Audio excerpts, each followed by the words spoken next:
Minnesota Vikings could use a speed threat option at wide receiver since Tajay Sharp is whatever. Chad Beebe. Stop trying to make Chad Beebe a thing, Coobs. But yeah. And also feeding into the corporate espionage of the NFL is like, oh, signing a player that used to be on the team that you're playing up on the schedule next. Blah, blah, blah, blah, blah.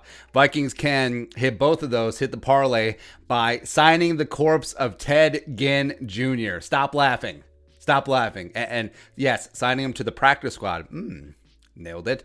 So the 35-year-old was recently cut by the Bears. Vikings play the Bears next Monday night in Chicago, Week 10. So ipso facto, bring him on in, get a little information. So let's talk about it today. So background, like we said, 35 years young, so he could run for president. Cool. 5'11", $180. Former number 9 overall pick by the Dolphins in the 2007 draft. Yeah, that was the Adrian draft. Now, everyone and their mom thought that the Dolphins were going to go with Brady Quinn. He ended up going to the Browns. Yeah, the thing about, passing up on a player, as long as they don't hit it big, you're kind of okay. But if Brady Quinn had actually panned out and become like the next Peyton Manning, I mean, this pick, not so much. But he was a 3-time All-American as a wide receiver and return specialist at Ohio State. So sure. But then he's bounced around the league, like Dolphins, Niners, Panthers, Cardinals, back to the Panthers in 2015. He played in Super Bowl 50 against Kerry Kubiak and the Broncos. Kubiak in a ring there. He also caught 10 touchdowns from Cam that year. It's like, what? That was such a weird season, man. Like Cam out there doing the dab, Mike Tolbert being a thing. It's just so weird. Mike Remmers handing the Super Bowl MVP trophy to Von Miller.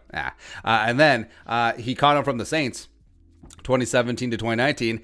And he was solid. Like, he was a really great tertiary option for Drew Brees and the Saints when he could throw it farther than 5 yards downfield. And also, again, he used to be one of the best returners in the league, but the last 3 years, not so much. But this year, even at an advanced age, he signed a 1-year, $1.875 million deal with the Bears this offseason, which is the league minimum for a 14-year veteran. Like, if the Bears could pay him less, they would, except they cannot, due to the CBA. But also, this year he's had 3 catches for 40 yards on 6 targets through 6 games. Hasn't been playing a lot. Like, if you're on a team and you're lower on the wide receiver depth chart than Cordero Patterson, there's a problem. There's a problem. So the Bears cut him because they're so good and so deep at wide receivers. Like, we don't need Ted effing Ginn anymore. Nah, he's out of here. So again, I'm under no illusion that he's going to come in and be like, oh, Ted Ginn and Justin Jefferson, that's the best wide receiver doing the NFL after the Vikings traded Thielen to Washington for 2 ones. Nah, it's not going to be like that, right? But you saw what Kirk Cousins can do with a receiver who just runs really fast in a straight line. 2018, Kirk Cousins, 5 touchdowns with the one-trick vertical pony Aldrick Robinson, who I still don't know why they didn't bring back last year, but it's whatever. But frankly, I think that he would be a better option than Tajay at this point. Kind of surprised that Tajay didn't get traded at the deadline. As well as, BB, he makes like one big third down catch like every other year and then he gets hurt. Okay, sure. But also, thinking 4th and 7th level, playing 3D underwater chess while listening to techno, signing Ted Ginn Jr. to the practice squad, milk all that Bears info out of him, squeeze his mind grapes, as it were.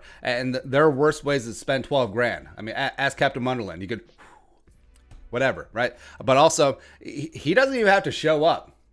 Like, this could be a Josh McCown on the Eagles practice squad arrangement where, Ted Ginn, you sit on the couch, you dial in a Zoom chat with Zimmer, which, all right, so never mind. One of the tech guys will dial up a Zoom chat between you and Zimmer and then just go through, hey, what does Matt Nagy like to do in this situation? Like, what are his tendencies? What's his overall philosophy? A wide receiver coach, what about him? What is he teaching in these meetings? Tendencies of teammates. What kind of ice cream does Allen Robinson like? Why does Nick Foles only play well against the Vikings and Tom Brady? What are the weaknesses of rookie superstar cornerback Jalen Johnson? What is Chuck Pagano doing in practice? All this, all that, and all for the low price of $12,000.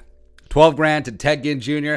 It probably was going to be his last NFL paycheck because I don't necessarily see there being a land rush of teams going out there and trying to sign Ted Ginn to the active roster and maybe not even to the practice squad. So I think that everyone wins in this scenario where essentially you're paying $12,000 for opposition research. You got some oppo research going on. Bring it in. All right, so Ted, you're gone. But you're like, but you're putting a practice squad player at risk. There's 16 of them, and they're churning and burning every single week anyway, so it doesn't really matter. So I think we could do without Luther Kirk for a week. I was like, oh, no one picked him up. All right, Luther Kirk, come on back. Or hell, don't even have him on the roster. Let's go full on corporate espionage. Just pay Ted Ginn 15 grand. Don't even make a roster transaction. Hire him as a consultant and be like, hey, Ted, what's going on over there? Oh, you still fast? Cool. Awesome. All right, but that's it. Your thoughts signing Ted Ginn. I don't know, man, because if anyone's ever played fantasy football, they know the frustration of Ted effing Ginn. They do. They do. But your thoughts, let us know in the comment section below. Subscribe for daily Vikings takes. Want to support that work, post on the Venmo. But until next time, Skol, production value.